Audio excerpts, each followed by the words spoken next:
ओम नमः आदिशक्ति माताए नमः। इसके पहले वाला वीडियो में मैंने बताए थे कि ये माँ तारा काली का दूसरा रूप है और ये सूर्यों के अंशों से सूर्य जैसा प्रकाशित दीप्तिमान जगत कल्याणकारिणी सर्व मनोकामना पूर्ण करने वाली माँ तारा हुए हैं। आज देखा यदि जाता है तो लोग कामकाज खोजने के लिए या नौकरियां खोजने के लिए इधर उधर जो भटकते हैं, परंतु ये निश्चित है, सुनिश्चित है कि अगर माँ तारा की कृपा मिल जाए, माँ तारा प्रसन्न हो जाए तो नौकरियां आपका कदम चूमती है, नौकरी आपका घर तो बुलाने के लिए आ जाती है। तो आज चर्चा करेंगे माँ तारा के बारे में ही। वेदों में सूर्य को पहले रुद्र कहा गया है और शिव तथा अघोर रूप से रुद्र के दो शरीर बताए गए हैं। अपोयो पारमेष्ट महासमुद्र में घर्षण होने से अग्नेय परमाणु उत्पन्न हुआ। तदंतर श्वेत वराह नाम का प्रजापत्य वायु द्वारा उसे केंद्र से संघात हुआ। निरंतर संघात होने से अग्नेय परमाणु पिंड के रूप में परिणत होकर सहसा जल उठे। जो पिंड प्रज्वलित हुआ वही सूर्य कहलाए। प्रज्वलित रुद्राणी में अग्नि भक्षण करने की इच्छा प्रकट हुई। अग्नाहुति प्राप्त होने से पहले वह सूर्य महाउग्र था। उस महाउग्र सूर्य की शक्ति को उग्र तारा कहा जाता है।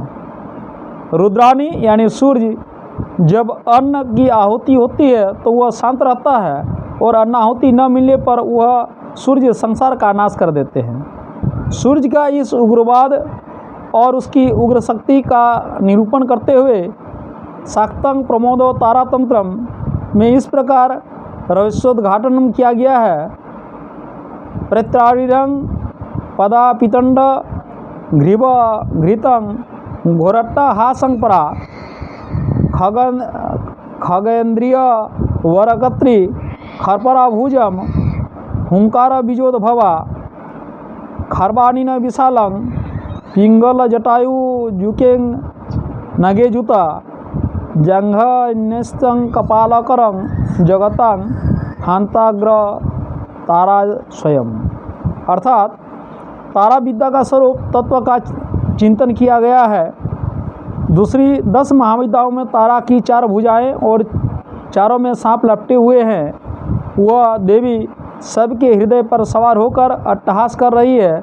उसके हृदय में खप्पर है, वह नीलग्रीव है, पिंगल है और उसके नील विशाल जटाजुटों में नाग लपटे हुए हैं। उग्रतारा शक्ति प्रलयकाल में विषाक्त गैसों को संसार का संहार करती है। प्रलय काल में वायु दूषित होकर विषाक्त बन जाता है। इस विषलेपन का प्रतीक सांप है। उग्रतारा का सत्ता विश्व केंद्र में रहती है। प्रलय हो जाने पर जब विश्व श्मशान बन जाता है, स्वरूप हो जाता है, तब उग्रतारा इसी स्वरूप केंद्र पर आरूढ़ रहती है। वह सबके हृदय पर सवार होने का प्रतीक है। रुद्राणी अग्नाहुति न मिलने से प्रलय तीव्र रूप धारण कर लेती है तो वह सांप सांप शब्द करने लगते हैं, साएं साएं शब्द करने लगते हैं और यही तारा का अट्टहास है, साएं साएं का शब्द से। प्रलयकाल में पृथ्वी और चंद्र तथा उसे रहने वाले सभी प्राणियों का रस श्री उग्र स्वरताप का सूख जाता है और सबका रसभाग उग्र तारा पी जाती है।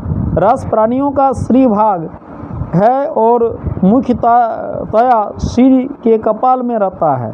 श्री या रस भाग के रहने के कारण मस्तक सिर कहलाता है। इसी के आधार पर बनाकर उग्रतारा सबका रसपान करती है। सिर की खोपड़ी का प्रतीक खप्पर है। यजुर्वेद का 16वां और 7वें नीलग्रीवो बिलोहितं कहकर सूर्य को नीलग्रीव कहा गया है। वह पिंगल वर्ण है। उग्र सूर्य का शक्तिदाता भी नीलग्रीव ही है, पिंगल है। सूर्य की रोशनियाँ तारा की जटाएं हैं। हर सौर रश्मि प्रलय के भीषण काल में जहरीले गैस से भरी धरती है। इसी का प्रतीक नील विशाल पिंडल जटायु टैंक नगर जूता है। इसी प्रकार से हमारे आज के यदि समय देखा जाए तो लोग पढ़ लिख कर तरह तरह के संसार के विषैलू चीज़ों से त्रस्त व्यस्त हो जाते हैं। बहुत जैसे हम पढ़े लिखे हैं लेकिन हमको कुछ नहीं मिला है, कोई इंजीनियर है लेकिन इंजीनियर का काम नहीं मिला है, तो वो जो कर्तव्य करते हैं, गीता में भी दिया गया कि कर्मण्येवाधिकारस्ते मा फलेषु कदाचन, कर्म कीजिए तो फल की चिंता मत कीजिए। लेकिन कलियुग की जो होने वाला है, जो हम चाहते हैं वो नहीं होता है, वो जो ना होने वाला है वो होते हैं। तो माँ तारा ये सिद्धिदात्री की सेवा पूजन से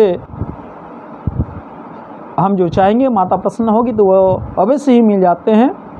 इसलिए प्रत्येक जीवों को माँ तारा की आराधना सेवा पूजा करनी चाहिए। इनकी मंत्र आगे के वीडियो में हम बताएंगे। ओम नमः आदिशक्ति माताय नमः।